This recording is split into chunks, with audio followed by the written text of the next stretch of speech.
Sir మీరు డిపార్ట్మెంట్లో ఎలాగొచ్చారు, మీ family background ఏంటి, ఒక్కసారి అది రివీల్ చేయండి. మీరు ఇప్పుడు ఒక అలిగేషన్ చేశారు, అది పూర్తిగా రాంగ్. అలిగేషన్ చెప్పే ముందు మీ బ్యాక్గ్రౌండ్కి ఒకసారి. ఓకే.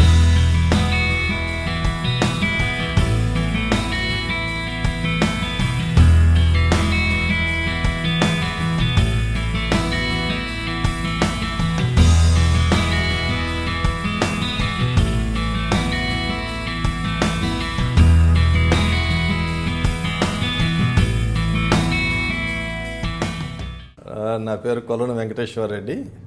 మా ఫాదరు కొలను రామచంద్రారెడ్డి గారు సెంట్రల్ ఎక్సైజ్ సూపరింటెండెంట్గా, కస్టమ్స్ అండ్ సెంట్రల్ ఎక్సైజ్ సూపరింటెండెంట్గా రిటైర్ అయ్యారు. అతని డిపార్ట్మెంట్లో హ్యాపీ మ్యాన్ అని పేరు ఉంది. So he's one of the honest officer in the department.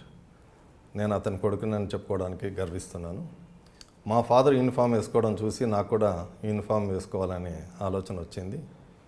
యాక్చువల్గా నేను ఎంఎస్సి కెమిస్ట్రీ చేశాను, లెక్చరర్గా అవుదాం అనుకున్నాను.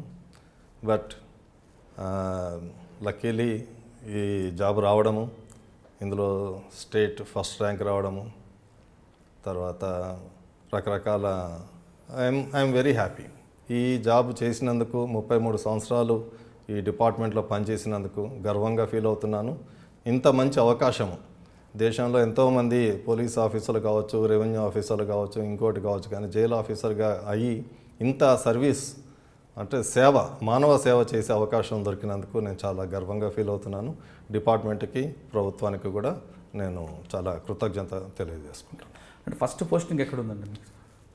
అది first posting Warangal central jail. Central jail నుంచి మీ జీవితం స్టార్ట్ అయింది? ఫస్ట్ ట్రైనింగ్ సీకా ఇక్కడ చెంచల్గూడలో ట్రైనింగ్ 1 year. దాని తర్వాత first posting Warangal central jail.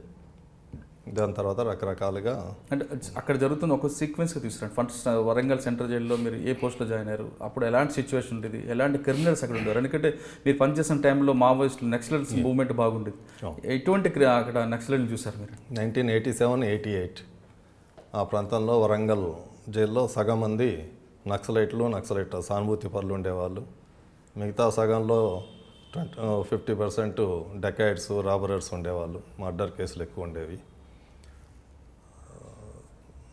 అప్పటి కత్తి మీద సాములాగానే ఉండేది. కానీ డే 1 నుంచి నాకు మానవతా దృక్పథంతో పోయేవాడిని కాబట్టి నాకు ప్రిజనర్స్ తోటి ఎప్పుడు ఏ విధమైన ప్రాబ్లమ్స్ రాలేదు. వాళ్ళ ప్రాబ్లంని నేను అర్థం చేసుకునేవాడిని. ఎవరైనా ఇండివిజువల్ది ఫాల్ట్ కాదు. ఇండివిజువల్ ప్రతి మనిషి పుట్టేటప్పుడు వైట్ పేపర్ లాగా పుడతాడు. అతని యొక్క family background, surroundings, society, schooling, friends, peer group, ఇవన్నీ అతని మీద ప్రభావం చూపిస్తాయి. అదే క్రిమినల్ నా ఇంట్లో నాకు పుట్టి ఉంటే అతను జైలుకి వెళ్ళే అవకాశం రాకపోయేది. నేను అటువంటి ఆ క్రిమినల్స్ ఎవరైతే ఇప్పుడు జైల్లో ఉన్నాడో అటువంటి సొసైటీలో నేను పుట్టి ఉంటే కూడా నేను కూడా అదే అయ్యేవాడినేమో. It all depends on the society. Positive మైండ్తో మీరు ఆలోచించుకుంటారు, పాజిటివ్గానే ఆలోచన చేస్తాము. సో అతనిలో ఎక్కడ ఏం తప్పయింది, ఎందుకు తప్పు చేశాడు, మరి తప్పు చేసి జైలుకి వచ్చిన తర్వాత మరి అతని ఫ్యామిలీ బ్యాక్గ్రౌండ్ ఏంటి, ఫ్యామిలీ ఎంత సఫర్ అవుతుంది, ఇతను ఎంత సఫర్ అవుతున్నాడు, ఆ విషయంలో వాళ్ళతో చర్చించడం, వాళ్ళతో మాట్లాడడం, దాంతో ఒక విధమైన బాండింగ్ ఏర్పడేది వాళ్ళతో. చాలా నా విషయం వచ్చేసరికల్లా నేను చెప్పగానే ఎక్కడ వాళ్ళు అక్కడ డిసిప్లిన్గా ఉండే.